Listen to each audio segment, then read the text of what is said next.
Active Saint-Étienne Night Club, l'émission des supporters des Verts en partenariat avec Active, présentée par Keun. Bonjour à toutes et à tous et bienvenue dans le 147e numéro du Saint-Étienne Night Club.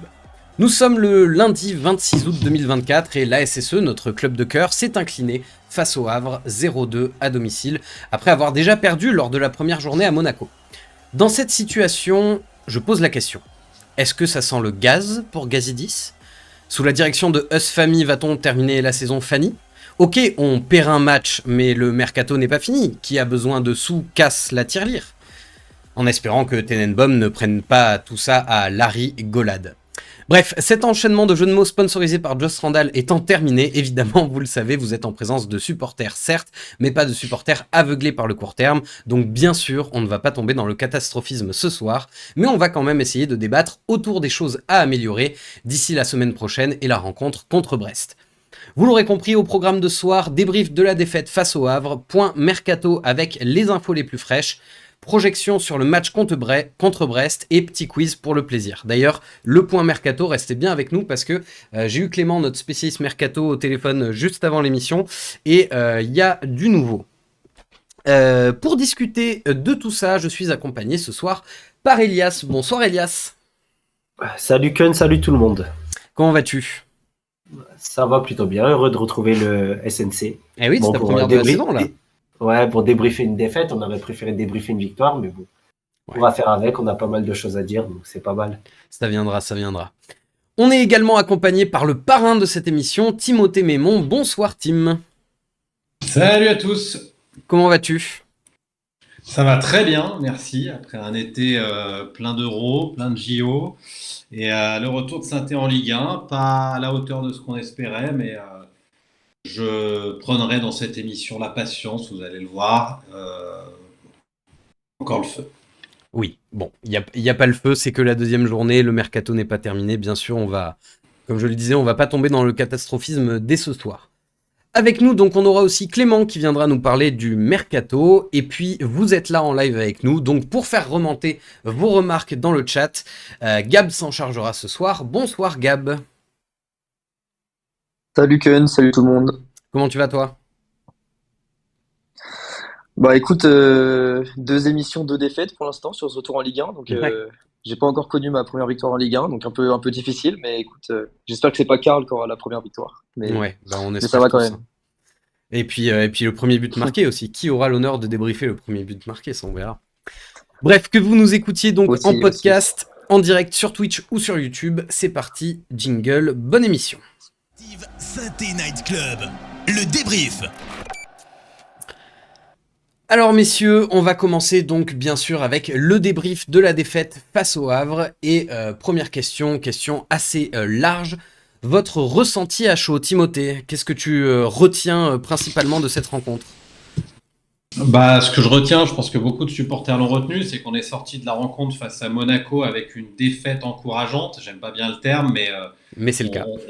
On pouvait se dire qu'il y avait de bonnes choses, il y avait de quoi construire, et qu'au fil de cette rencontre face au Havre, la confiance accumulée dans la défaite face à Monaco s'est étiolée petit à petit pour virer à l'inquiétude franche et sincère.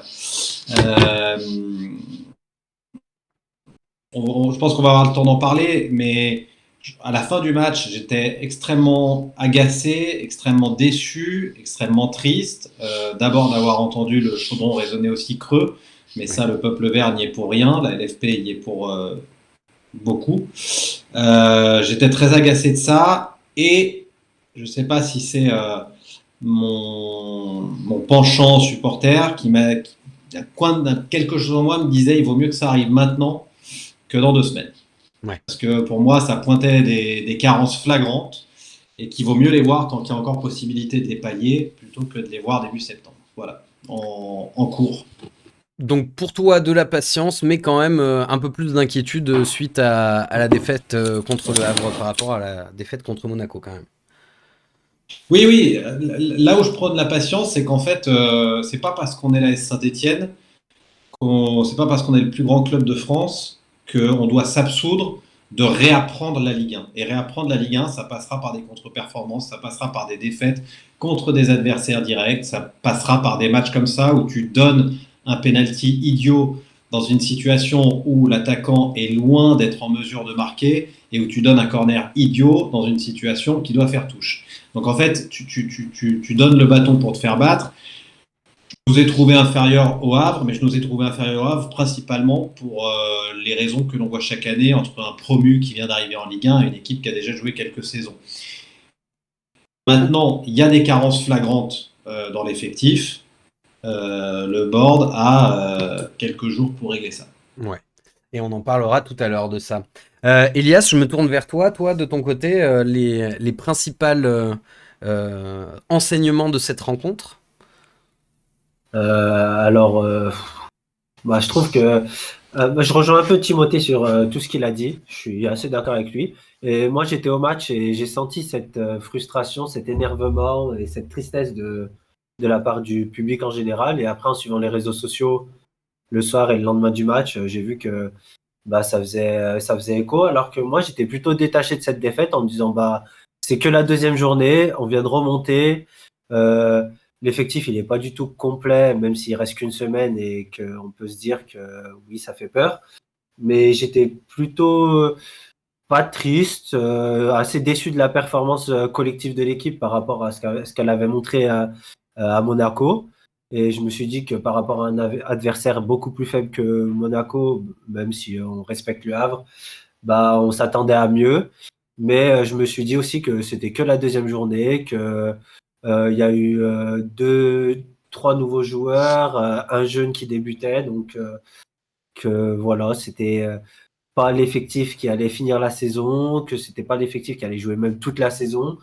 Donc j'étais un peu détaché de la défaite, on va dire. Et justement, tu disais, contre le Havre, qui est une équipe plus faible que Monaco, c'est vrai que dans les circonstances atténuantes face à Monaco, on a vu Monaco faire un assez joli match. Ici, le Havre, tu les as trouvés comment, Timothée? Tu penses vraiment qu'on a perdu face à plus fort, ou est-ce que justement, c'est de là que vient la déception? On a perdu contre une équipe qui n'est pas plus forte, mais qui est plus expérimentée pour la Ligue 1. C'est la sensation que j'ai eue. Le Havre nous est peut-être un peu supérieur. Je pense que les jeunes joueurs du Havre, par exemple, sont supérieurs aux jeunes joueurs de Saint-Étienne. Je pense que les joueurs expérimentés du Havre sont des joueurs qui sont dans leur prime, ou presque. Et je pense à Youté, par exemple. Alors que nous, ce sont des joueurs un peu plus sur la phase descendante. Mais j'ai pas vu une équipe nous être, pour moi, pas extrêmement supérieure. Ouais. Parce qu'en fait, si tu répares c'est beaucoup, hein, 2-3 postes, c'est beaucoup sur 11 joueurs. Mais si tu répares le problème que tu as sur 2-3 postes, ton équipe, elle peut tenir la dragée haute à une équipe comme le Havre et à d'autres équipes que j'ai vues. Parce que, en fait, tu as la performance qu'on fait ce week-end et tu as les autres matchs. Sur les 2 premières journées, j'ai vu beaucoup de matchs parce que je travaillais pour la chaîne L'équipe et qu'il fallait que je les voie. Et j'ai dû voir peut-être 7 matchs sur la première journée et au moins 5 sur la deuxième. Et j'ai vu des équipes en difficulté, j'ai vu des équipes qui sont faibles ou pas trop loin de nous. Voilà. Donc c'est pour ça aussi, mais le Havre en fait partie. Donc d'une certaine manière, c'est inquiétant d'avoir perdu contre un concurrent direct. Mais c'est que la 2e journée, tu es dans l'apprentissage. C'est un espèce d'équilibre. Alors c'est peut-être qu'on cherche à se rassurer aussi. Je sais pas. Ouais. Si je peux rajouter un truc, pour rebondir sur ce qu'a dit Timothée, et là où je suis d'accord, c'est qu'on a eu affaire à une équipe déjà qui a très peu bougé par rapport à la saison dernière, Le Havre. Ils avaient une recrue sur le terrain, Zouaoui. Et c'est une Qui est un équipe qui a jeune qui eu arrive un de an. National en plus. Ouais, pas si jeune que ça, je crois, mais oui, il arrive de National, il joue à Martigues. Mais c'est une équipe qui a fait un an de Ligue 1 complète, pratiquement tous les joueurs qui étaient sur le terrain. Alors que nous, à part Abdelhamid qui vient d'arriver, le reste a très peu de matchs en Ligue 1. Oui, l'Arseneur, Masson a connu la Ligue 1, Tardieu, mais pour l'Arseneur, ça remonte à il y a 2 ans. Et le reste, ça n'a pas plus de, je sais pas, 50 matchs de Ligue 1, quoi, je dirais. Donc, Ce qui est- il y a ça à prendre en compte aussi. Donc, c'est pour ça que ça me fait pas plus de mal que ça, cette défaite, dans le sens où je me dis que voilà, l'équipe, elle va aussi apprendre à, à s'habituer au niveau de la Ligue 1, au rythme de la Ligue 1, aux exigences de la Ligue 1. Et voilà, donc faut prendre cette défaite pas positivement, parce que c'est une défaite, t'as pris 0 point contre un concurrent direct au maintien, parce que oui, on va jouer le maintien, mais il n'y a pas de quoi non plus s'alarmer, je pense. Ce qui est un petit peu inquiétant dans ce que dit Elias, ce qui est un peu inquiétant, c'est que les joueurs cités, les fameux joueurs qui connaissent la Ligue 1, pour le moment, Ils sont pas au niveau. pour le moment, c'est eux qui nous coûtent la victoire. Alors, je ne parle évidemment pas de l'Arseneur. Je parle évidemment pas de l'Arseneur qui a été excellent contre Monaco, qui fait encore un gros match contre le Havre, qui retarde l'échéance. Mais moi, je trouve que Tardieu, je suis convaincu que c'est un joueur qui a sa place dans l'effectif, mais certainement pas comme titulaire. Pour encadrer les jeunes, oui. Voilà, pour encadrer les jeunes, pour boucher les trous sur 30 minutes en fin de match, pas de problème. Mais les joueurs qui connaissent la Ligue 1, c'est, tu l'as dit, Masson, qui est très très très très loin à des années-lumière du niveau de la Ligue 1. C'est Abdelhamid. Alors Abdelhamid, je mets en avant l'idée du diesel. J'accepte et j'espère, peut-être que j'essaie de me convaincre de l'idée que c'est un joueur qui a besoin de 4-5 matchs pour atteindre sa pleine mesure. Et autre joueur qui a connu la Ligue 1, Denis Apia quand même. Et ces trois-là, sur la rencontre, moi, c'est ceux à qui j'en veux pratiquement le plus, parce que j'en veux pas à Cafaro qui a été honnête. Batoubin Sika, je l'ai trouvé plutôt bon. Hold, il a eu une mauvaise note dans l'équipe que j'ai pas comprise parce que c'est quasiment le milieu que j'ai préféré. Amoubou, il y a du déchet, mais il y a quelque chose. Et Sissoko, il fait du Sissoko. Il fait ce qu'il peut. Il fait ce qu'il peut. Je suis un peu frustré pour lui parce que il marque 2 buts contre Monaco, qui aurait pu vraiment lancer sa saison. C'est clair. Alors, les deux étaient en position de hors-jeu. Le premier, rien à dire. Le deuxième, c'est quand même, c'est là où tu vois que la VAR a quand même une sacrée saloperie. Ouais, la VAR, le hors-jeu à 45 mètres des cages. Ouais. Et quelque part, moi j'aurais préféré qu'on perde 2-1 avec le but de Minamino validé et le but de Sissoko validé. C'était plus l'esprit du foot. Tu vois, c'est l'esprit du jeu. Et puis ça aurait fait du bien à Sissoko. Sissoko, finalement, il me rassure presque sur ces 2 premiers matchs. Il n'a pas été flambant contre là, mais on va dire que les 180 premières minutes me rassurent presque. C'est quand même terrible de se dire que ceux qui sont en dessous de tout, pour le moment, ceux qui te coûtent des points, c'est pas la jeunesse. Ouais. C'est Abdelhamid et c'est Apia, si on doit les pointer du doigt. Mais bon, voilà.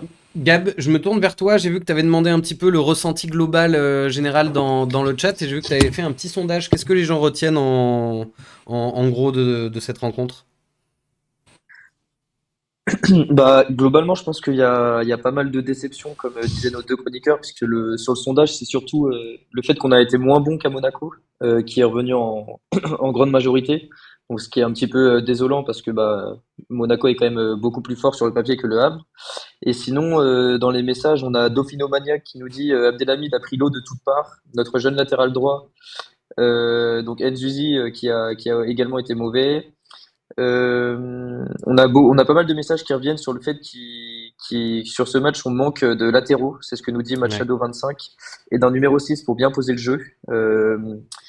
On a des messages qui nous parlent, on a Hamza Sadka qui nous dit sur YouTube bonsoir, il aurait fallu garder Cardona et Mboukou, il trouve que David Ajuli est très irrégulier sur le début de saison. Bon, après il y a sûrement le temps d'adaptation aussi qui entre en jeu. On a ASSE 7100 qui nous dit qu'il est inquiet du jeu proposé et lui aussi revient sur le fait qu'il manque un arrière droit parce que Apia et Nzuzi c'était une catastrophe selon lui. Et sinon, on a René sur YouTube qui revient sur le fait que nos deux COP étaient encore une fois fermés. Et qui dit je trouve agaçant d'avoir été privé des COP pour les fumigènes pendant que Lyon et Paris n'ont pas eu de sentence après les incidents plus graves lors de la finale de la Coupe de France. Donc je pense qu'il revient notamment sur les incidents qui avaient lieu sur l'aire d'autoroute. Ouais. Donc voilà, c'était pas forcément dans un stade, c'est peut-être ça qui explique, mais c'est sûr qu'on est beaucoup inquiété de notre côté. Et sinon, on a René qui nous dit aussi, on n'a actuellement pas une équipe capable de se maintenir en Ligue 1. On est incapable de faire du jeu à la maison. Après, bon, il y a eu qu'un seul match. Attendons peut-être de voir Ouais. d'ici la trêve internationale et le match contre Lille juste après. Je vois Et aussi c'est- Romain dans le chat qui... Oui, pardon, tu voulais rajouter quelque chose? Ouais, non, c'est moi, je voulais rajouter Ouais. quelque chose. Désolé, Ken. Vas-y, t'inquiète. C'est juste par rapport aux critiques des supporters.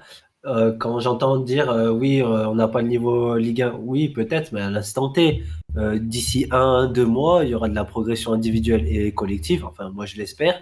Donc, peut-être qu'on l'aura un peu plus, et dans 3 mois, pareil, et peut-être dans 5 mois, 6 mois, il y a des joueurs qui vont éclater et on va se dire, merde, ils ont même plus le niveau à Saint-Étienne. Donc, oui, peut-être qu'à l'instant T, on n'a pas les niveaux Ligue 1. Alors, oui, il y a des ajustements à faire sur le mercato, on y reviendra plus tard. Mais cette panique générale, je trouve qu'elle est un peu exagérée. Ok. Oui, après c'est un peu une panique générale parce qu'on fait un peu un gros paquet cadeau de toute l'équipe. Mais en fait, ce qui se passe, c'est qu'il est manifeste que certains joueurs n'ont pas le niveau de la Ligue 1, ça saute aux yeux. Moi, je veux pas enfoncer un joueur comme Nzouzi parce qu'il est jeune et que c'est difficile. Ouais. Et voilà, mais il est lancé parce que on n'a pas vraiment le choix. Il n'a pas le niveau de la Ligue 1. Clairement, Masson, il n'a pas le niveau de la Ligue 1. Masson, il peut te rendre service en Coupe de France, voire sur 30 minutes à la fin d'un match ou 15 minutes à la fin d'un match, mais ça ne peut pas être un joueur de ton 11. Dieu, il a probablement dans les pieds le niveau de la Ligue 1, mais physiquement, il en est loin. Donc c'est ça qui donne cette sensation que l'équipe n'a pas le niveau de la Ligue 1. Encore une fois, on a un latéral qui arrive sur ses cornus. J'espère qu'un autre va arriver. Il y a potentiellement un attaquant qui arrive. Donc voilà. Moi ce qui me fait dire que les gens disent ça, c'est surtout la sensation de 2, 3, peut-être 4 joueurs qui sont peut-être très loin du compte, mais qui ne seront pas là en septembre, a priori, qui après la trêve de septembre devraient être remplacés. En tout cas, je l'espère, parce que par contre, si on y va comme ça, à ce moment-là, on va droit dans le mur et on connaît la couleur du mur. Ouais. Oui, on la connaît bien malheureusement. Je vois Romain aussi dans le chat qui dit Nzouzi, vraie erreur d'Olivier Dalloglio. Alors, justement, ça c'est une question que je voulais vous poser, c'est que oui, Nzouzi a raté son match, mais du coup, est-ce que vous prenez l'indulgence, comme vient de le dire Tim, parce que jeune joueur, grosse pression, pas forcément prêt, ou est-ce que, et du coup, la responsabilité reviendrait sur Olivier Dalloglio, ou est-ce que c'était le bon choix et qu'on a vu que Apia derrière avait pas fait le match de sa vie non plus. Est-ce que sur la compo... Pour résumer ma question, qui est très mal tournée, est-ce que la compo d'Olivier Dalloglio au départ, vous la trouvez logique ou au contraire un petit peu bancale, avec notamment pas mal de jeunes, Nzouzi, Amougou et j'en passe? Est-ce qu'il a vraiment le choix de ses choix? C'est ça la question. Parce que, alors, ouais, Nzouzi, la seule question qu'on aura à se poser, c'est est-ce que Owuzu aurait pas pu jouer à sa place? Mais bon, Nzouzi, c'est vraiment un latéral droit de formation. De métier, ouais. Avec la réserve, il a joué latéral droit. Alors que Owuzu, c'est plus un défenseur central qui a dépanné latéral droit pour le match à Monaco parce qu'on avait des absents. Et pareil, j'avais vu tout le monde, j'étais au stade, je voyais beaucoup de gens dire mais pourquoi Apia il n'est pas titulaire? Olivier Dalloglio l'avait expliqué en conférence de presse. Il était très juste pour être titulaire. Je sais même pas s'il devait. Il était dans le groupe, mais je pense pas qu'il devait faire 45 minutes de base, quoi. Donc ça a été un peu par la force des choses qu'ils sont rentrés à la mi-temps. Donc est-ce qu'il avait tant de choix que ça, Olivier Dalloglio? Pareil pour Amougou. Amougou est très bon, etc. Mais il n'y a rien à dire. Il mérite sa place de titulaire pour moi. En tout cas, c'est mon avis. Mais est-ce que Olivier Dalloglio a d'autres choix que Mathis Amougou au milieu de terrain? Lamine Fomba, depuis qu'il est arrivé, c'est pas satisfaisant. et Benjamin Bouchouari n'est pas encore là et va sûrement très probablement partir. Pareil, Ben Holt, je ne sais pas si c'était le projet de le mettre titulaire tout de suite. Il a fait de très bonnes choses, moi j'ai trouvé. Après, ça a duré pas beaucoup de temps, mais le temps qu'il a touché les ballons, etc., j'ai bien aimé. Mais est-ce qu'on le recrute en disant Ben Holt, il va être titulaire au bout de 2 journées en Ligue 1? Je ne suis pas sûr. Donc c'est un peu par la force des choses, cette composition d'équipe. Encore une fois, on n'est qu'au 2e match et ce ne sera sûrement pas la même équipe au mois d'octobre, novembre, décembre, etc. etc. Tu rejoins Elias là-dessus, Timothée, sur le fait que la compo là, elle est un peu pas par choix, quoi. Ouais, je le rejoins dans le sens où c'est une compo un peu par la force des choses. Je trouve aussi que ce serait dur de taper sur Dalloglio pour sa 2e compo, alors qu'on a tous dit, après la première compo, que Saint-Étienne avait fait un match encourageant et qu'à la 2e, il change un joueur. Ouais. Il y a quand même qu'un joueur qui change sur la 2e. Ou qui sort, quoi. C'est juste ça, et Masson qui rentre. Et, alors certes, du coup, ça inverse les latéraux, mais les défenseurs latéraux, mais c'est délicat parce qu'il a vu la même chose que nous contre Monaco et il a sûrement vu la même chose contre nous contre Le Havre et il s'est dit effectivement même recette mais pas les mêmes effets. C'est difficile sur le milieu de terrain. Tu mets Amougou parce que tu as besoin de mecs qui courent quand même. À partir du moment où tu as Tardieu qui a une certaine science du jeu, hein, moi je veux pas tout jeter sur Tardieu, bien au contraire, mais tu as quand même besoin de mecs qui courent et qui ont du volume. Amougou t'apporte ça, il perd encore beaucoup trop de ballons pour moi, mais il est jeune et perfectible. Et au moins, quand tu mets Amougou, tu sais que le mec progresse et qu'au prochain match, il sera meilleur. Tu vas pas ressortir un joueur suranné qui lui, ne t'apportera rien qu'une solution vraiment, vraiment ponctuelle. Quant à Ben Holt, justement, je trouve qu'il court, je trouve qu'il est vaillant, je trouve qu'il est présent à proximité des 2 surfaces, hein, on n'est pas encore sur un box-to-box top niveau, mais il est vaillant. Donc en fait, il a pas vraiment le choix. Et c'est un peu là où je retombe sur mes pieds par rapport au fait de se dire vaut mieux que ce match-là, il arrive maintenant. C'est qu'en n'ayant pas le choix, il a montré les limites de l'effectif. En montrant les limites de l'effectif, il a montré les urgences de recrutement.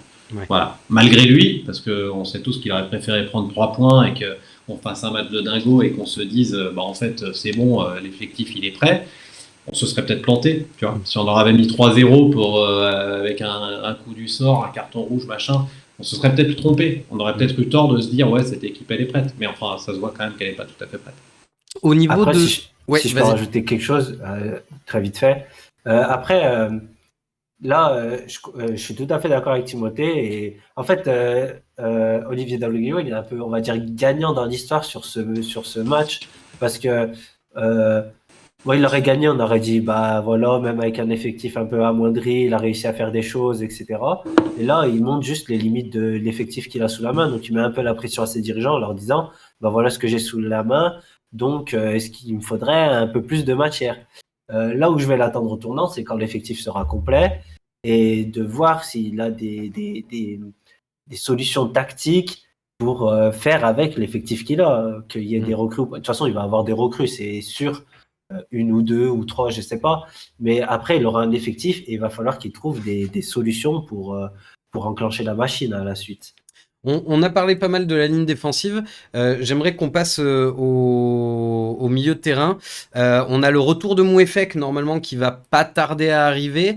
On a Miladinovic aussi, qui a été recruté à un poste plutôt offensif, mais qui est dans l'effectif. Timothée, tu parlais de l'importance d'avoir un 6 un peu plus solide. Est-ce que pour toi, Mouefek, par exemple, quand il va revenir, il a d'office une place de titulaire dans ce milieu pour l'instant?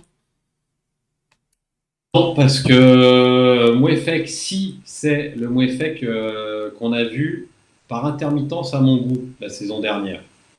Je ne vais pas être trop dur avec lui, mais par intermittence à mon goût. Si c'est le bon Mouefek qu'on a vu l'année dernière, le mettre en position de numéro 6 serait le sous-utilisé. C'est-à-dire que je pense que c'est vraiment quelqu'un qui typiquement devrait prendre soit la place de Holt, soit la place d'Amougou. Si tu as une pointe basse, si tu as 2 pointes basses, à ce moment-là, pourquoi pas. Mais si tu joues comme on a joué, c'est-à-dire qu'avec une pointe basse et un numéro 6 et 2 numéros 8, entre guillemets, qui étaient Holt et Amougou et Tardieu un petit peu plus bas, À ce moment-là, il faut qu'ils prennent un des postes des deux numéros 8. Si tu as deux numéros 6, pourquoi pas. Mais je pense que ce serait le sous-utilisé. Je pense à mon humble avis, et je pense que Olivier Dalloglio est bien mieux placé que moi et il a les diplômes pour le faire, à lui de choisir. Je créerais une rotation entre Amougou, Old, Mouefek, et insisterais pour qu'on prenne un 6. Pour moi, on doit prendre un vrai numéro 6 et si possible, un numéro 6 qui a l'expérience de la Ligue 1 parce que c'est quand même un poste extrêmement important pour apporter de l'équilibre, pour apporter du tempo dans une rencontre, pour être capable, quand l'équipe va mal, de mettre le pied sur le ballon, quand l'équipe va bien, d'accélérer le jeu. Verratti si je devais choisir... Pardon ? Verratti Pourquoi pas. En fait, c'est un rôle essentiel pour moi, le numéro 6, d'autant plus dans une équipe comme celle-ci, avec de la jeunesse et qui a besoin d'apprendre la Ligue 1. Si tu prends un mec super expérimenté de la Ligue 1 à la pointe de l'attaque, c'est pas lui qui va te réguler le jeu. Tu vois ? Donc moi, à mes yeux, il faut un régulateur, un mec qui a 100 matchs en Ligue 1, quoi. Et du coup, Elias, je vais venir vers toi pour parler un peu plus de l'attaque. Pour l'instant, toujours pas de but donc cette saison. Est-ce que pour toi, on doit viser un manque d'efficacité, un manque de créativité ? Est-ce que c'est plutôt les individualités qui sont à blâmer avec Davidashvili qui avait fait une bonne préparation pourtant, mais qui a du mal à concrétiser là depuis le début du championnat ? Comment tu l'analyses ce manque d'efficacité devant ? Ouais, je pense que c'est un manque et individuel et collectif. Pareil, j'étais au stade, donc il y a eu des sifflets encore pour Sissoko au bout de la deuxième journée, un peu comme l'année dernière. Et j'ai trouvé ça dur parce que j'ai trouvé qu'il avait été beaucoup esseulé quand même. Il a touché très peu de ballons exploitables. Surtout que c'est un joueur qui va plus briller dans sa capacité à jouer dans la surface que par autre chose. Et il n'a pas eu de bons ballons à exploiter. Après, là, il y a un truc qui m'énerve un peu, on va dire, même si c'est que la deuxième journée, c'est que je trouve qu'on a mis 6 millions sur un garçon. 6 millions, c'est pas une somme anodine chez nous. Ça faisait un petit moment qu'on n'avait pas sorti une aussi grosse somme. Et en fait, on le met pas dans les meilleures conditions pour que lui soit efficace et soit efficient pour notre attaque et soit décisif. C'est la seule chose qui me chagrine. Après, il n'y a pas beaucoup aussi de choix, quoi. On a fait rentrer Aymen Aiki, 18 ans, jeune joueur qui n'a jamais connu la Ligue 1. L'année dernière, qui n'a pas du tout joué ou très très peu, qui avait un peu plus joué l'année d'avant. Donc voilà, après, on va attendre l'effectif complet. Mais moi, j'aimerais bien qu'ils mettent Davidashvili dans les meilleures conditions pour lui. Et si le mec après n'est pas efficace, n'est pas performant, alors là on pourra lui tomber dessus. Mais le mettre à droite, ça fait je crois 3 ans que je le suis à peu près, et pour moi il a jamais été très performant à droite. Donc une inversion. Alors, de toute façon ça s'est vu en première mi-temps, il a beaucoup dézonné, il est venu à gauche et ils ont combiné avec Cafaro et il n'y avait plus personne à droite à part Nzouzi, donc il y a eu une espèce de déséquilibre, mais non, je me fais pas trop de soucis sur les 0 buts en 2 matchs parce que l'effectif va encore bouger et il y aura des améliorations à avoir et individuelles et collectives. Ouais, Timothée, tu rejoins Elias là-dessus sur le placement de Davidashvili par exemple ? Moi, je suis pas. En fait, c'est pas le fait d'être à droite, c'est plutôt le dispositif. Je pense que Davidashvili, il est plus à l'aise dans un 4-2-3-1 où il se retrouve à droite éventuellement. Dans un 4-3-3 comme ça, où en phase défensive, tu dois vraiment faire des efforts et venir récupérer le ballon. Oui, c'est un petit peu plus compliqué. C'est vrai qu'on l'a aussi vu par le passé en étant plus à gauche, faire des déboulés, rentrer, frapper fort. Les buts qui sortent dans les highlights de Davidashvili sont des buts de cet acabit-là. Moi, honnêtement, je le suis peut-être depuis moins longtemps qu'Elias, donc je l'ai vu avec Bordeaux en fait, et à chaque fois que je l'ai vu avec Bordeaux, c'est toujours un joueur sur lequel j'ai eu du mal à savoir si il avait le potentiel d'être ces excentrés qui à la fin finissent dans l'axe, si au contraire c'était plus un milieu droit qu'un attaquant droit. Il me semblait être trop offensif pour être un milieu. Pour moi, c'est un peu un mystère et ce sera effectivement lui faire continuer sa progression. Ce sera une des tâches de Dalloglio en trouvant effectivement une manière de l'associer à ce système, si dans ce système il veut rester. Et ouais, quelque part, pour moi, il n'est pas tout à fait adapté à ce 4-3-3 là. Mais encore une fois, c'est une vision après 2 matchs et j'ai pas la prétention d'être docteur S. Davitashvili. Et puis on aura aussi évidemment plus de réponses quand l'effectif sera réellement au complet. Gab, dans le chat, sur l'inefficacité offensive de ce début de saison, qu'est-ce qui ressort un petit peu? Il y a pas mal de messages qui nous parlent d'un Sissoko qui est quand même assez esselé sur la pointe de l'attaque. Ça revient potentiellement à ce que dit Tim, parce qu'on a aussi des messages sur Davitashvili. On a Yannick qui nous dit Davitashvili est comme à Bordeaux, il est très inconstant. Petit Crab qui nous dit que Davitashvili va devoir se réveiller par contre, c'est trop faible au niveau de l'intensité. Donc potentiellement un souci par rapport au dispositif. On a justement Patatrac qui dit pourquoi ne pas essayer Davitashvili en 10. Est-ce que c'est possible? Je sais pas ce que pensent nos chroniqueurs. Mais globalement, oui, on a beaucoup de messages sur Sissoko qui est très esselé et sur Davitashvili. Pour une fois, on a beaucoup moins de messages sur Cafaro ce soir, mais voilà. Et sinon, on a Jo42 qui nous dit si on perd samedi à Brest, Dalloglio sautera à la trêve de septembre. Je pense qu'il va très vite en besogne, mais je pense que c'est assez rapide, mais voilà, à voir ce qu'en pensent nos chroniqueurs. Je te relance juste, j'ai vu pendant qu'on parlait du milieu de terrain, des gens parlaient de Gauthier. Qu'est-ce que ça disait sur Gauthier? Oui, on avait des messages parce que du coup Gauthier a fait quand même une belle préparation où il marque 2 ou 3 buts, je crois, notamment contre Montpellier et un Villarreal, je crois. Et on a Laurent qui nous disait personne ne parle d'Antoine Gauthier qui a eu énormément de temps de jeu en prépa et qui en 2 matchs sort de l'effectif. Je trouve ça vraiment dommage. Et on a des gens qui ont dû voir le match en réserve de dimanche là que la SSE a perdu contre Mâcon, qui disait que Gauthier avait fait une belle entrée. Donc voilà. Après on a quand même Benjamin sur YouTube qui nous dit que Gauthier physiquement ce n'est pas possible pour la Ligue 1. Donc c'est peut-être une réflexion à avoir pour les prochains matchs. Et sinon, on a aussi pas mal de messages pardon, sur Benjamin Bouchouari, qui est plus qu'en instance de départ, on va dire. Mais on a beaucoup de monde qui trouve vraiment dommage que le Marocain n'ait pas sa chance en ce début de saison. Donc voilà. Ok. Bon, a priori, on est d'accord pour dire que Bouchouari, il est un peu tricard, hein, là, a priori.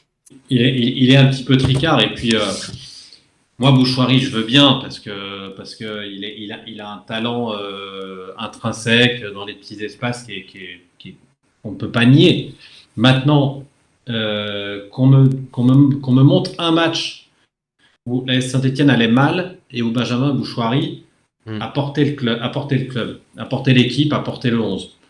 Oui, je suis d'accord. C'est plus voilà. Un joueur qui est là quand l'équipe va bien, quoi. L'équipe va bien, il est plutôt brillant, plutôt à son aise, quand ça roule, quand ça déroule, quand en face c'est pas très fort, pas de problème. Là, tu vas en baver, tu le sais que tu vas en baver à chaque match, a priori, pendant 36 journées, 34 journées.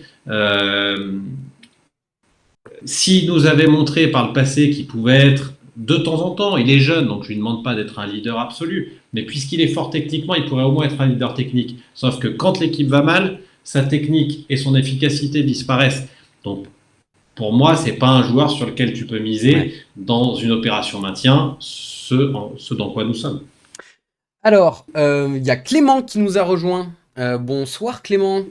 Bonsoir Clément. Salut à tous, salut les gars. Ça va ? Ça va et vous? Très bien, je vous écoute depuis tout à l'heure.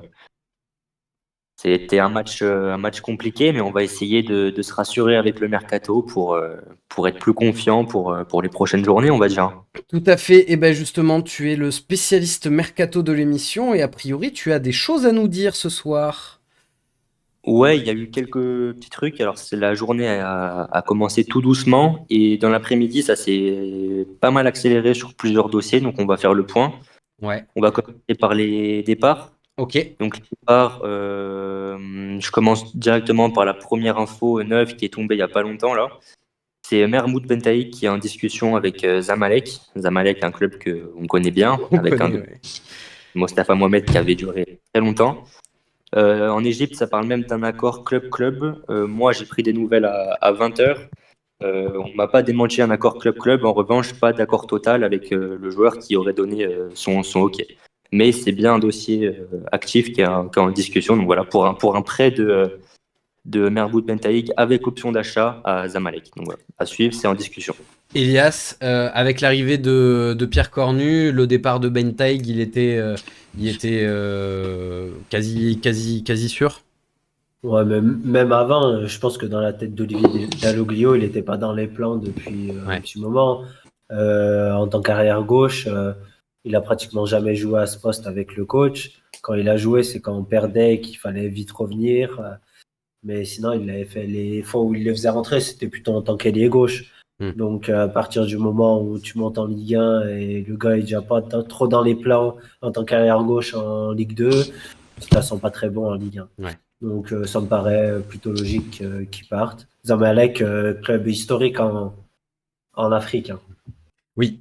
Ah Et- bah, c'est ça qui me surprend, c'est que de ce que j'ai vu de Bentaïg, à mon humble avis, et vous savez que j'ai travaillé et que je travaille sur le football africain depuis 7 ou 8 ans, à mon humble avis, il n'a pas le niveau de Zamalek. Mais c'est mon avis. Mais s'ils le veulent, je l'amène à pied. Je te trouve un peu dur, Timothée, parce que euh, le Raja, c'est pas un petit club non plus en Afrique.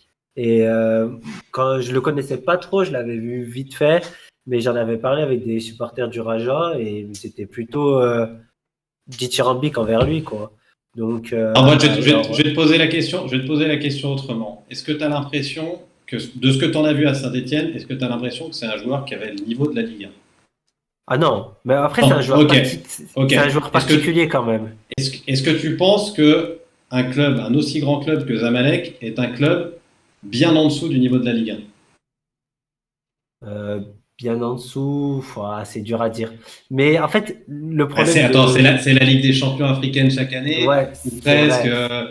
Et ça joue le titre C'est pour chaque année ça. face à la Après, Hali, donc après oui, oui. comme tu le dis, je suis peut-être un peu dur, et peut-être qu'ils le prennent comme joueur de complément, et c'est possible, mais il me semble être un peu sous-dimensionné pour Zamalek. C'est mon avis. Voilà. Oui, et puis il y a des joueurs aussi qui viennent de l'étranger qui ont juste du mal à s'adapter à la France. On se souvient d'un extraordinaire joueur qui s'appelait Ignacio Ramirez, qui n'a pas réussi à s'adapter à la France, mais qui pourtant, dès qu'il est retourné en Amérique du Sud, il a recommencé à claquer but sur but. Donc bon. Clément, je te laisse continuer avec les départs. Ouais, et d'ailleurs, une info qui vient de tomber à l'instant même, là, je viens de recevoir la notification, Sébastien Denis de Foot Mercato qui confirme que le joueur s'envole pour l'Égypte Ok. là, bientôt, mais que rien n'est encore bouclé, il n'y a pas d'accord total, comme je viens de le dire.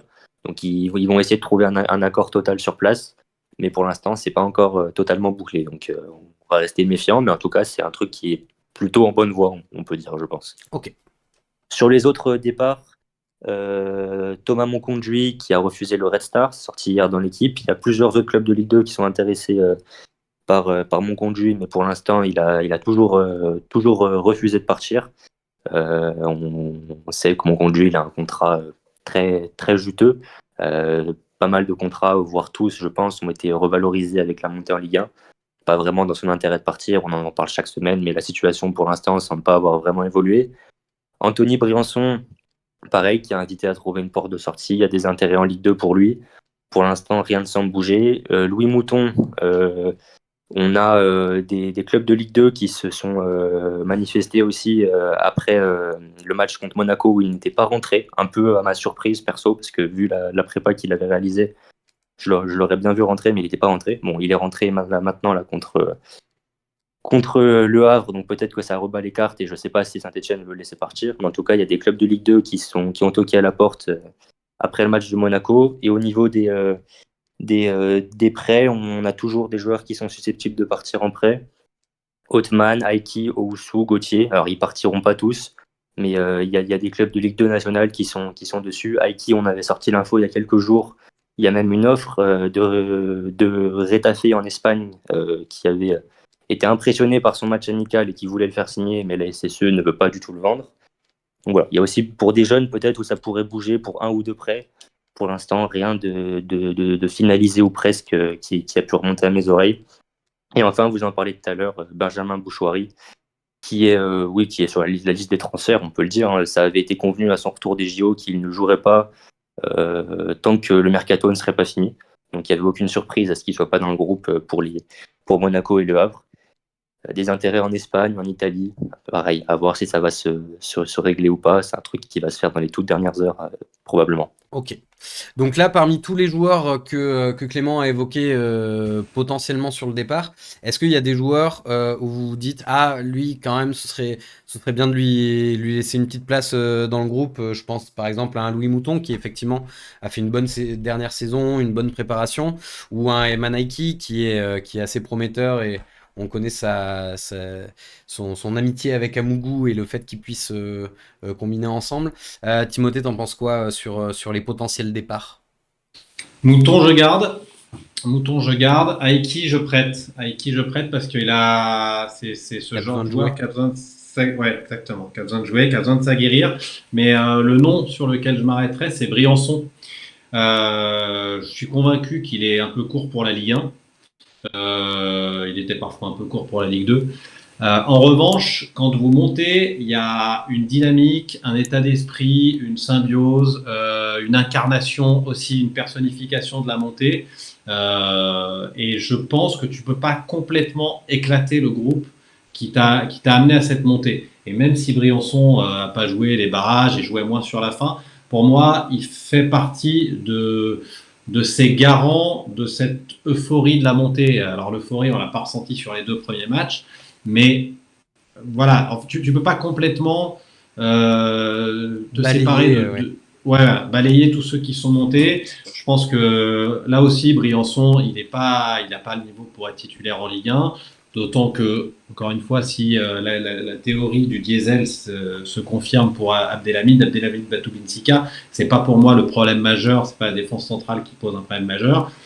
Briançon, une fois de temps en temps, pour pallier une petite blessure, un carton rouge ou quelque chose comme ça, ça me paraît pas pire qu'autre chose. Voilà. Donc moi, lui, je le laisserai pas partir, au moins autant pour ce qu'il apporte, pour ce qu'il représente moralement que pour son apport sportif. Ok, Elias, tu rejoins Tim sur ces noms-là, Briançon et Mouton? Ouais, il y a juste sur Mouton, sur Briançon, c'est une situation un peu difficile. Je suis assez d'accord avec ce qu'a dit Tim, mais il faut pas oublier que on va avoir qu'un match par semaine. On n'a pas besoin d'un groupe si élargi que ça, de doubler les postes. Je pense pas qu'on en ait besoin.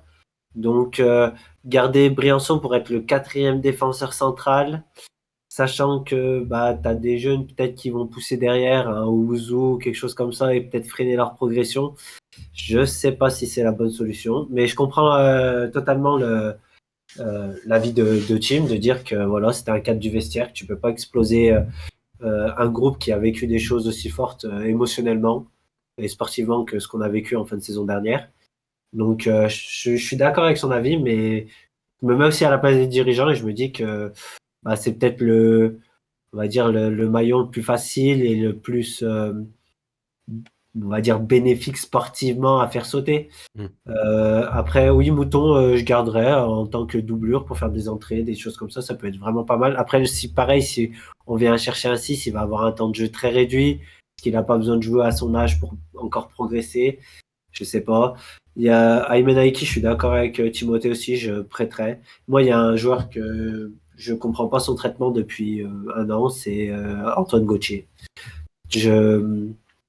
Alors, j'ai entendu qu'il était faible physiquement, si c'est un rapport à sa taille et son poids, j'invite les gens à aller voir ses matchs de N3 face à des grands gaillards. Il est capable de leur rentrer dedans et de pas du tout bouger par rapport à eux. Si c'est par rapport à l'intensité, il met tout ce qu'il faut là où il faut quand il joue. Alors je dis pas qu'il doit être titulaire, etc., que ça doit être un cadre de l'équipe, non, mais je comprends pas trop son traitement depuis un an, pour sûr que je l'ai pas mal vu jouer avec la réserve. Clément, je reviens vers toi et puis je te propose qu'on commence à parler des arrivées potentielles. C'est le moment de l'émission le plus attendu, je pense. Qu'est-ce que tu as à nous dire de beau sur l'arrivée ou pas de Verratti donc à la SSE? Alors malheureusement, ce sera pas Verratti. On va plutôt parler Bamba, Abdoul Samed ou Mamadi Djambou, mais Ok. chacun se fera son avis sur qui est meilleur que qui. En tout cas, la semaine risque d'être agitée. Les infos qui sont dites là, donc on est lundi soir, seront même peut-être plus valables demain dans la journée, tellement que ça peut bouger rapidement. Donc il y a normalement un numéro 6 et un numéro 9 qui sont attendus, c'est les deux grosses priorités. Un numéro 10 qui devrait se rajouter à ça, donc 3 recrues espérées. Après, il peut y avoir aussi des opportunités qui vont être étudiées, mais voilà, on part sur 2 voire 3 recrues normalement dans la semaine. Au niveau du numéro 9, Mohamed Bamba de Lorient, c'est une info qui a été révélée par la mise au vert, qui a été confirmée hier par l'équipe. Nous, de ce qu'on nous dit, normalement, c'est la priorité, c'est le plan A de Saint-Etienne. Cependant, on est sur un dossier avec C'est de cher, la concurrence, Moi, Retafe je confirme. Toulouse, et on est sur un dossier où c'est cher aussi, comme tu l'as dit. On n'a pas su monter à 13-14 millions sur Barry. Est-ce qu'on arrivera à monter, alors je ne dis pas forcément dans ces eaux-là, mais est-ce qu'on arrivera à monter au prix qu'il faut pour Mohamed Bamba? Personnellement, je n'ai pas la réponse. Voilà. En tout cas, ce serait lui la priorité. D'autres noms qui sont étudiés aussi en sous-marin, d'autres noms qui sont proposés aussi. Mohamed Bayo a été proposé, par exemple, de Lille. Un autre numéro 9 à l'étranger, donc je ne peux pas dire le nom, mais qui a été proposé aussi. Voilà, ça étudie pas mal de noms, il y a beaucoup de trucs qui se passent. Voilà. Mais Mohamed Bamba, ça semble compliqué sur le papier, mais pourquoi pas après tout. Au niveau du milieu défensif. Alors, attends, je me permets de te couper d'abord pour demander ton avis, Tim, sur le numéro 9. Bamba, ouais, c'est une piste qui semble séduisante, mais qui paraît un peu chère. T'avais quelque chose à rajouter? Non, je crois que vraiment, pour le moment, c'est le dossier prioritaire au poste de numéro 9 de Saint-Etienne. J'avoue avoir été un petit peu échaudé et attisé par le happening qui a été fait sur l'idée de dire il y a un joueur à l'étranger mais dont je peux pas dire le nom. Ça forcément ça m'annonce des textos à venir et tout pour trouver la bonne personne, la personne dont il s'agit. Mais ça m'intéresse. Après je vais laisser dérouler. Parce que effectivement il y a quelques noms notamment au milieu de terrain moi qui m'intéressent tout autant. Voilà. Ok. Elias, toi, sur la piste du numéro 9, il y a un profil qui t'intéresse plus. Pareil, tiens, on sait que Bamba, a priori, on a tous bien envie, mais un profil comme Mohamed Bayo, s'il devait venir à Saint-Etienne pour se relancer, toi, il connaît bien le Rhône-Alpes, hein. C'est quelqu'un que tu verrais d'un bon œil. Ouais, pour le 18-10. Non, je sais pas. L'année dernière, sa saison elle est compliquée au Havre. L'année d'avant, pareil à Lille. Donc, il est un peu dans un trou. Je sais pas trop si c'est un. Le poste de 9, c'est un poste un peu particulier quand même. Et puis, bon, j'en ai pas mal discuté avec Romain. C'est un poste où on monte très très vite sur des grosses sommes, alors que les joueurs sont pas non plus des. Je veux pas dire des foudres de guerre, mais ça reste des bons joueurs. Mais voilà, le marché du numéro 9, c'est un peu un marché particulier. Donc, ouais, je préfère aller sur une piste originale quand même que Mohamed Bayo. Ok.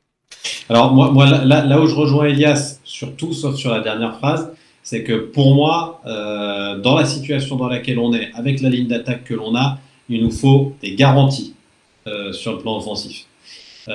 Et que Mohamed Bayo, il te donne sportivement, de ce qu'on a vu plutôt, un certain nombre de garanties, mais pour le reste, il t'en donne aucune. C'est pas s'il n'y a pas de claqué dans les doigts, effectivement, au 18-10 ou ailleurs.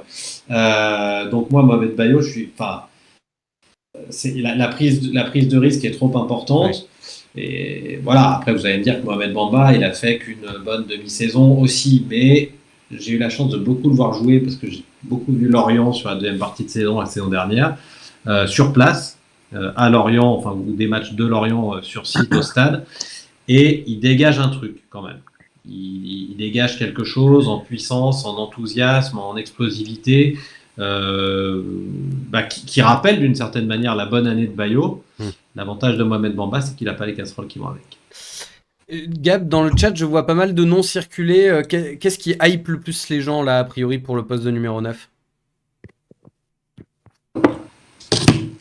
Les deux que dont Clément a parlé, Bamba et Bayo, c'est sûr que ça revient beaucoup. On a pas mal de messages positifs par rapport à Mohamed Bamba de Lorient, qui d'ailleurs, au passage, retrouverait potentiellement Bouakier. Les deux jouaient en Autriche dans le même club avant que Bamba ne signe à Lorient.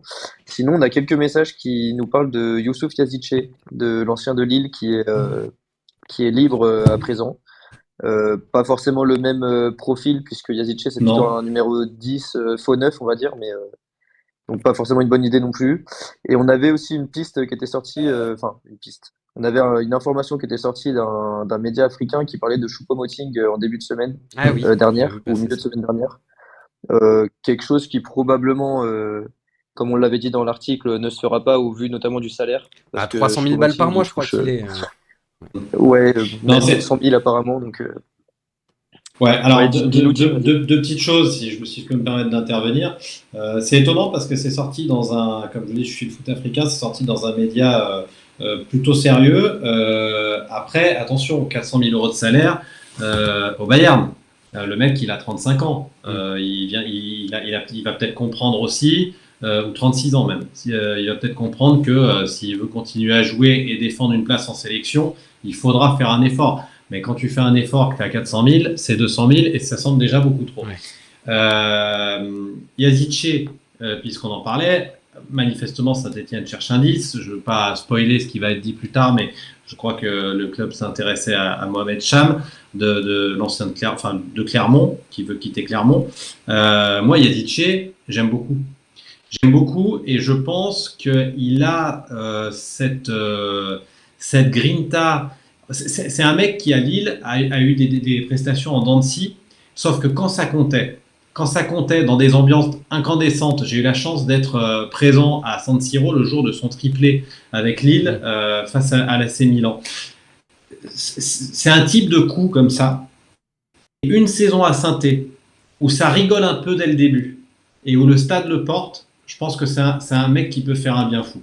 Ouais. Parce que si d'un coup il s'approprie le public et que le public se l'approprie, c'est un mec qui fonctionne comme ça en fait. C'est un mec qui a fonctionné comme ça tout au long de sa carrière. Ça a marché dans les grands matchs ou quand tout d'un coup le public l'a aimé à en crever et que son entraîneur l'a aimé à en crever. Et voilà. Un profil très particulier. J'en avais aussi parlé avec Christophe Galtier à l'époque. Mais moi, j'aime bien. Okay. Moi, si on veut un 10, un soutien de l'attaquant et qu'on me fait choisir entre Cham et Yazice, je vais sur Yazice les yeux fermés. Même si j'aime bien Mohamed Cham aussi. Et bien justement, en parlant de Mohamed Cham, Clément, je te laisse enchaîner avec le milieu de terrain. Milieu de terrain, on va d'abord commencer par le milieu défensif, et après on ira sur le milieu offensif. Milieu défensif, on a plusieurs noms qui ont déjà fuité. Alors on a Abdoul Samed déjà. On a appris dans l'après-midi que Brest était sur le point de le boucler, que c'était vraiment chaud. Alors c'était bien la tendance en début d'après-midi, mais Saint-Etienne visiblement s'est réveillé depuis et de ce qu'on m'a dit à 19-20 heures, il y a eu des discussions cet après-midi qui se sont intensifiées et on est revenu dans la course pour Salis Abdoul Samed, qui jusque-là n'était pas vraiment une priorité et pour qui il n'y avait pas eu grand-chose de concret. Mais là, voilà, normalement, il y a vraiment des discussions qui sont en cours et ce serait vraiment un nom envisagé. Alors, envisagé parmi d'autres parce qu'il y a Mamadi Djambou de Salzbourg et normalement, un autre nom aussi, là, pour le coup, c'est pas que je veux pas le dire, c'est juste que je ne l'ai pas. Un autre nom, voilà, donc ces trois joueurs-là qui seraient en balance. Donc, en tout cas, Abdoul Samed, c'est un dossier très compliqué, plein de rebondissements. Et la tendance entre début d'après-midi et fin d'après-midi était totalement différente. Donc voilà, et alors, à suivre. Clément, pour l'instant, Jamalin, on va dire où est-ce qu'il fallait. Ok, j'ai vu pas mal de gens dans le chat poser la question par rapport à Piotrovic. Piotrowski, il me semble. Piotrowski, non, pardon. ça, qui joue au Ludogorets Razgrad, je crois. Alors, il y a une info qui était sortie comme quoi on avait envoyé des scouts voir son match, son dernier match. Après, ça semble cher. Du côté de son club, ils disent qu'ils veulent au moins 7 millions d'euros. Donc, je ne sais pas si c'est un poste sur lequel on est prêt à mettre cette somme-là. Mais oui, selon la presse locale, c'est un joueur qui est surveillé. Mais j'en sais pas beaucoup plus, si ce n'est que c'est très cher. Elias, sur Abdoul Samed, est-ce que pour toi, tu comprends que ce soit la priorité absolue? Totalement. Après, pareil, il y a un peu des. Alors, je sais pas si c'est des rumeurs, des vérités, mais il y a quelques bruits comme quoi il aime apparemment pas mal faire la fête en ce moment. C'est pour ça qu'à Lens, il a été moins performant et que Lens a voulu un peu s'en débarrasser. Mais moi, c'est un joueur que j'ai toujours bien aimé depuis ses débuts à Clermont. Que ce soit dans l'agressivité, la récupération des ballons. C'est un joueur énorme avec un volume de jeu énorme. Oui, sujet à quelques fautes, quelques cartons bêtes et donc des cartons rouges. Mais si on vient à le faire, pour moi, c'est un très très gros coup de ce mercato. Ok. Tim, tu rejoins Elias là-dessus? Je disais qu'en poste de numéro 6, il nous fallait un mec expérimenté qui connaisse la Ligue 1, qui a une centaine de matchs. Il en a 130 à peu près, je crois, avec, entre Clermont et Lens. Jeune, encore jeune, hein. C'est un joueur qui doit avoir 24 ou 25 ans maximum, qui commence à prendre sa place de titulaire dans l'équipe du Ghana. Ouais, c'est exactement le genre de profil que j'aimerais voir. Et puis pour Piotrowski, c'est particulier parce que c'est un numéro, c'est à la base un numéro 6 qui est en capacité de jouer soit en relayeur, voire en numéro 10, mais qui joue essentiellement en numéro 6 et qui finit la saison dernière à 15 buts ou quelque chose comme ça, ou je sais pas exactement. Donc du coup c'est alléchant aussi. Mais encore une fois, puisque je vais pas me renier. Je vais pas me renier au nom de l'excitation d'un nom exotique qui fait envie au vu des statistiques. Non, on doit sécuriser le maintien. Il nous faut un milieu de terrain taulier qui sache réguler le jeu, qui a l'expérience de la Ligue 1. Salih Abdoul Samed, il remplit toutes les cases. Et s'il faut le calmer un peu au niveau des sorties, je suis persuadé que... Oui, Gauthier Larsonneur sera là pour le calmer. Exactement, pour le driver. Clément, est-ce que tu as d'autres petits points à aborder?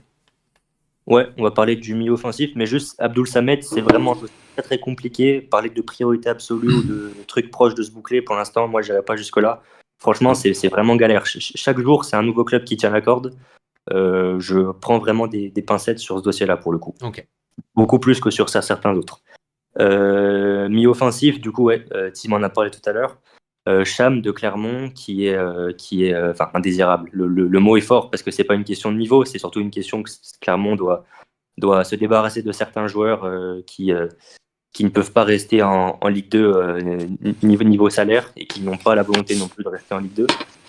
Alors c'est assez particulier, je pense que tout le monde a un peu suivi l'histoire.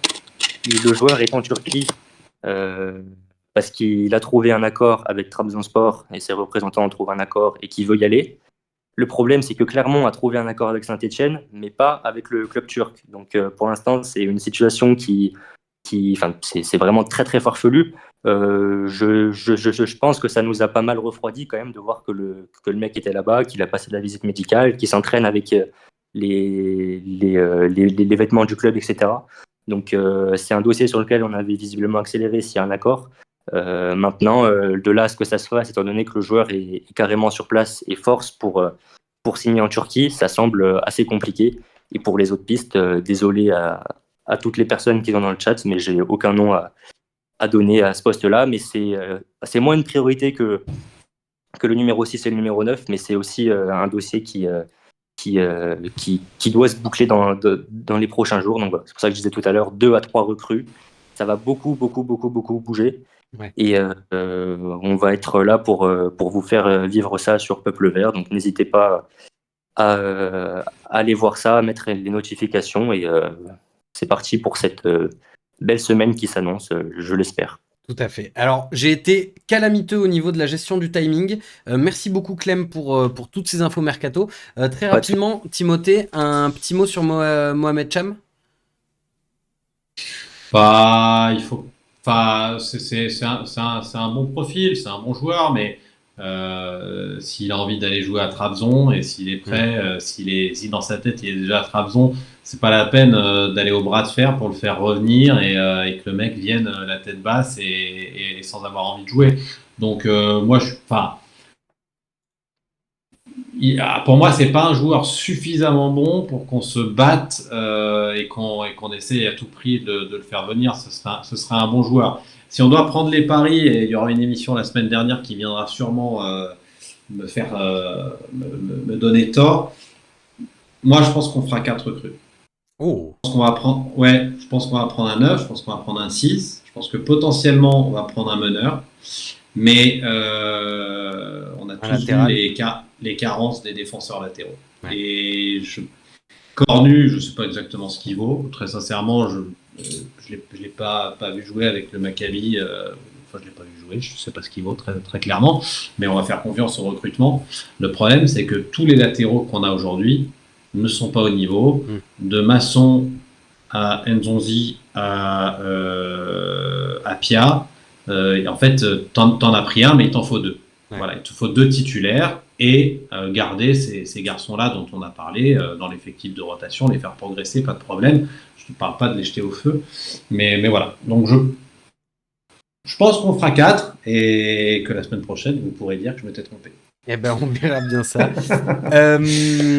Donc, il est 22h, donc on va clôturer cette première partie du SNC et on va passer dans le petit bonus du SNC. Bien sûr, vous connaissez la tradition. On va se faire un petit quiz tous ensemble. Donc, j'ai 3 questions à vous poser, messieurs. On va commencer avec une question toute simple. La semaine prochaine, on joue contre Brest. Je vais vous demander de me citer l'un après l'autre un joueur ou un entraîneur passé par les 2 clubs. Indice, il y en a 27. Je suis pas sûr que vous soyez capable d'avoir les 27. Je vais lancer un pile ou face. Pile, c'est Tim. Face, c'est Elias. Parce que ça rime. Et c'est pile. Donc, Tim, tu commences. Un joueur ou un entraîneur passé par Saint-Étienne. Par Brest. Par Brest et Saint-Étienne, oui, pardon. Dit Camara. Mady Camara, tout à fait, ça passe. À toi, Elias. Gauthier Larsonneur. Gauthier Larsonneur, ça passe. Honora. Pardon, j'ai pas entendu ce que t'as dit. Franck Honora. Franck Honora, ça passe. Olivier Dalloglio. Olivier Dalloglio, tout à fait. Irvine Cardona. Irvine Cardona, tout à fait. Gaëtan Charbonnier. Gaëtan Charbonnier, exact.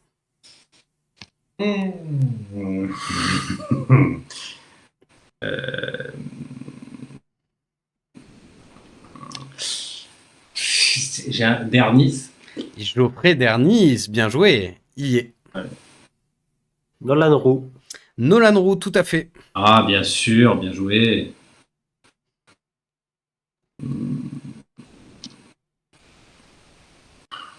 Coincé là. Hein. Aïe, aïe, aïe. Coincé.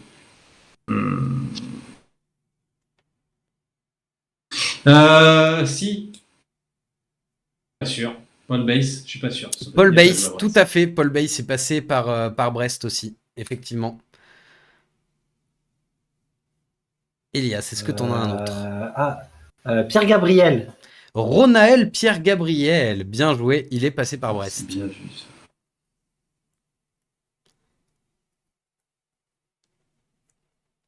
Allez, il y en a un qui est encore trouvable, le reste c'est compliqué, je trouve.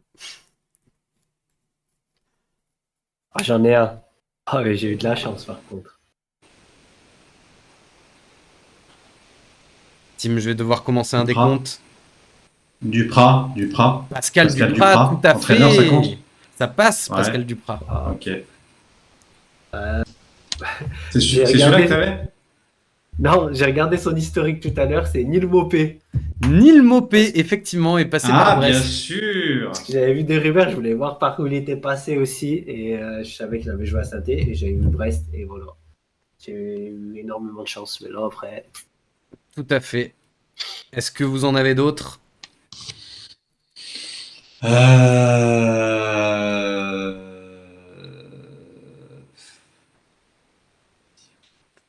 Je tente Pedro, mais je crois pas qu'il est à Brest. Alors, Pedron, eh bien non, je ne l'ai pas. En trouvable, il y avait encore Nielsen Kunku, par exemple. Lenny Pintor, à la rigueur. Mais après, derrière, c'est compliqué. Lenny Pintor, ouais, d'accord. Ouais, Patrick Parison, à la rigueur, mais pareil, pour avoir l'historique de la carrière, c'est un peu compliqué. Ok, très bien. Un point pour Elias. Deuxième question.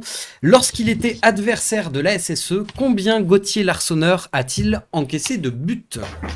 C'est un au plus proche. Elias, je commence avec toi.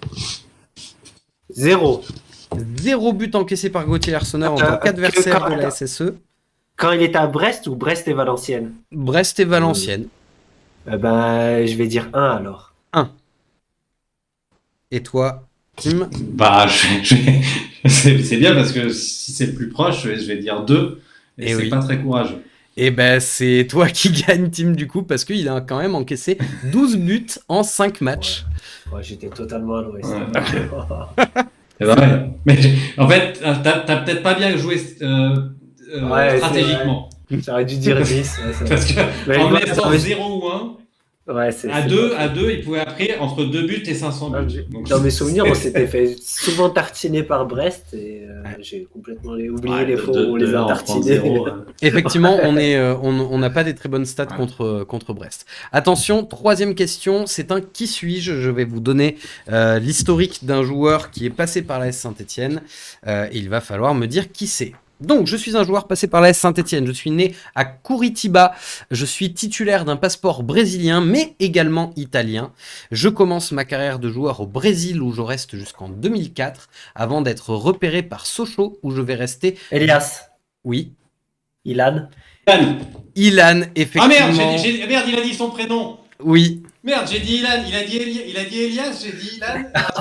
Il a dit son prénom, il a gagné. Faut dire son prénom d'abord, il a gagné. C'est ça. J'aurai jusqu'en 2004 avant d'être repéré par Sochaux où je vais rester 2 ans avant de rejoindre la SSE Stéphano entre 2006 et 2010. Mon histoire verte est notamment marquée par un ciseau acrobatique magistral sur une passe de Pascal Feindouno contre le Paris Saint-Germain. Mon poste vient d'évoluer au sein de la SSE où je suis désormais en charge d'accueillir et d'aider les nouveaux joueurs à s'acclimater au Forez. Je suis Ilan Aorojo d'Aligna, dit Ilan. Et c'est sur ces bonnes paroles... Ça fait mal. C'est sur ces bonnes paroles que on va se laisser. Merci beaucoup Gab, merci Clem, merci Elias, merci Timothée d'avoir été présent pour cette émission. Merci à vous qui nous avez suivis en direct sur Twitch ou sur YouTube et merci bien sûr à vous qui nous avez écoutés en podcast. On se retrouve la semaine prochaine pour la fin du mercato et puis surtout le débrief de Saint-Etienne-Brest, de Brest-Saint-Etienne plutôt. Bonne soirée tout le monde, allez les Verts. Salut tout le monde.